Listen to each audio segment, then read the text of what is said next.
Habacuc, chapitre 1. Voici la menace dont le prophète Habacuc eut la vision. Jusques à quand, Éternel, appellerai-je au secours sans que tu écoutes? Te crierai-je violence sans que tu sauves? Pourquoi me fais-tu voir le mal et regardes-tu l'oppression? Pillage et violence sont devant moi, il y a contestation et la dispute s'élève. C'est pourquoi la loi est paralysée et le droit n'est jamais établi. Car le méchant assaille le juste. C'est pourquoi un droit perverti s'établit. Voyez, regardez parmi les nations, soyez dans la stupéfaction et la stupeur, car quelqu'un est en train d'accomplir en votre temps une œuvre que vous ne croiriez pas si on la racontait. Voici, je fais surgir les Chaldéens, ce peuple impitoyable et impétueux qui traverse des étendues de pays pour s'approprier des demeures qui ne sont pas à lui. Il est terrible et redoutable, il établit de lui-même son droit et sa suprématie. Ses chevaux sont plus légers que des léopards, plus mordants que les loups du soir. Ses cavaliers se déploient, ses cavaliers viennent de loin. Ils volent comme l'aigle qui fond sur sa proie. Tout ce peuple arrive pour la violence, le visage tendu vers l'avant. Il entasse des captifs comme du sable. C'est lui qui se moque des rois. Les princes lui sont un jeu. C'est lui qui se joue de toute forteresse. Il amoncelle de la terre et la prend d'assaut. Puis son ardeur se renouvelle. Il passe et se rend coupable. Sa force à lui, voilà son Dieu. Mais toi, n'es-tu pas depuis toujours, Éternel mon Dieu, mon Saint? Nous ne mourrons pas. Éternel, tu l'as établi pour le jugement. Mon rocher, tu l'as affermi pour châtier. Tes yeux sont trop purs pour voir le mal. Tu ne peux pas regarder l'oppression. Pourquoi donc regardes-tu les traîtres? Gardes-tu le silence quand un méchant engloutit un plus juste que lui? Tu traites les humains comme des poissons de mer, comme des bestioles qui n'ont pas de maître. Tous ensemble, il les enlève à l'hameçon. Il les tire dans son filet. Il les accumule dans sa nasse. Alors, il est dans la joie et l'allégresse. Alors il offre un sacrifice à son filet, du parfum à sa nasse. Car par eux, sa portion est grasse et sa nourriture copieuse. Alors, va-t-il vider son filet et continuer sans pitié à massacrer des nations? Habacuc, chapitre 2. Je vais prendre mon tour de garde. Je vais me tenir sur le rempart. Je vais guetter pour voir ce qu'il me dira, et ce que je répliquerai au sujet de mes doléances. L'Éternel me répondit en ces termes. Écris une vision, grave-la sur les tablettes, afin qu'on la lise couramment. Car c'est une vision dont l'échéance est fixée. Elle aspire à son terme, elle ne décevra pas. Si elle tarde, attends-la, car elle s'accomplira certainement. Elle ne sera pas différée. Voici que son âme est enflée. Elle n'est pas droite en lui, mais le juste vivra par sa foi. Certes, le vin est traître, l'homme hautain ne reste pas tranquille. Il élargit sa gorge comme le séjour des morts, comme la mort, il est insatiable. Il attire à lui toutes les nations. Il assemble auprès de lui tous les peuples.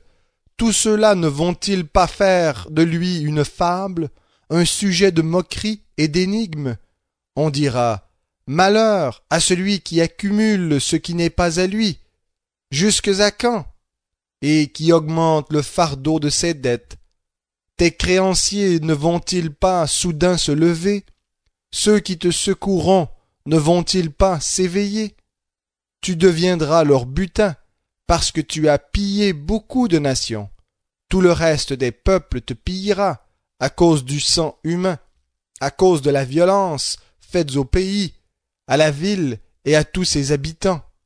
Malheur à celui qui, pour sa maison, se taille un profit malhonnête, afin de faire son nid sur les sommets, pour se préserver de l'atteinte du malheur. C'est la honte de ta maison que tu as décidé, en abattant de nombreux peuples. Tu as manqué ta vie. Car la pierre crie de la muraille, et la poutre lui répond de la charpente. Malheur à celui qui construit une ville dans le sang, qui fonde une cité dans le crime. N'est-ce pas de l'Éternel des armées que vient ceci? Les peuples se fatiguent pour le feu, les foules peinent pour du vide, car la terre sera remplie de la connaissance de la gloire de l'Éternel, comme les eaux recouvrent le fond de la mer. Malheur à celui qui fait boire son prochain, à toi qui verses ton poison et qui l'enivre, afin de voir sa nudité. Tu t'es rassasié de honte plutôt que de gloire. Bois aussi toi-même, et mets-toi à nu. La coupe de la droiture de l'Éternel retournera vers toi. Honte sur ta gloire, car la violence faite au Liban t'étouffera. Et ce que tes troupeaux auront pillé les brisera de terreur à cause du sang humain, à cause de la violence faite au pays, à la ville et à ses habitants. À quoi sert une statue pour que l'artisan la taille, une image de métal fondu, enseignant le mensonge, pour que l'artisan qui l'a façonnée se confie en elle au point de fabriquer des faux dieux muets? Malheur à celui qui dit au bois, lève-toi, à la pierre silencieuse, réveille-toi, enseigne-t-elle? La voilà plaquée d'or et d'argent, mais en elle pas le moindre esprit. En revanche, l'Éternel est dans son saint temple, que toute la terre fasse silence devant lui. Habacuc, chapitre 3. Prière du prophète Habacuc sur le mode des complaintes. Éternel, j'ai entendu ce que tu as annoncé. J'ai de la crainte, Éternel, devant ton œuvre. Accomplis-la dans le cours des années. Dans le cours des années, fais-la connaître. Mais dans ta colère, souviens-toi de ta compassion. Dieu vivant de Théman, le Saint vient de la montagne de Paran. Sa majesté couvre les cieux, et sa louange remplit la terre. C'est comme l'éclat de la lumière. Des rayons partent de sa main. La voilà, sa force cachée. Devant lui marche la peste, la fièvre sort sur ses pas. Il se dresse et prend la mesure de la terre. Il regarde et fait sursauter les nations. Les montagnes éternelles se disloquent. Elles s'effondrent, les collines antiques, les antiques sentiers. Je vois les tentes de Couchan réduites à néant. Les abris du pays de Madian frémissent. L'Éternel est-il irrité contre les fleuves? Est-ce contre les fleuves que s'enflamme ta colère, contre la mer ta fureur, lorsque tu montes sur tes chevaux, sur tes chars de victoire? Ton arc est mis à nu.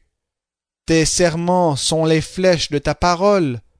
Tu fends la terre par des fleuves, les montagnes te voient et tremblent. Une trombe d'eau passe, l'abîme fait entendre sa voix. Il lève ses mains en haut. Soleil et lune s'arrêtent sur place.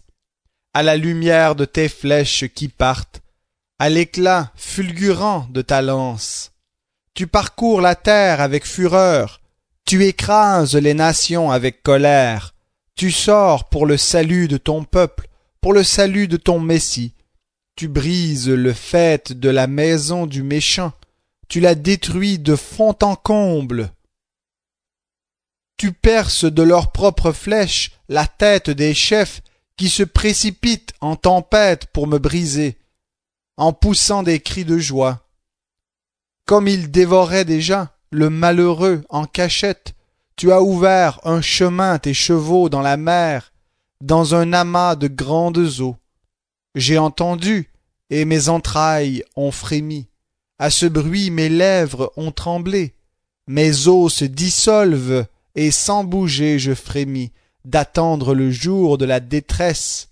où notre assaillant montera contre le peuple. Car le figuier ne fleurira pas, point de vendange dans les vignes. La production de l'olivier sera décevante, les champs ne donneront pas de nourriture, le petit bétail disparaîtra de l'enclos, point de gros bétail dans les étables.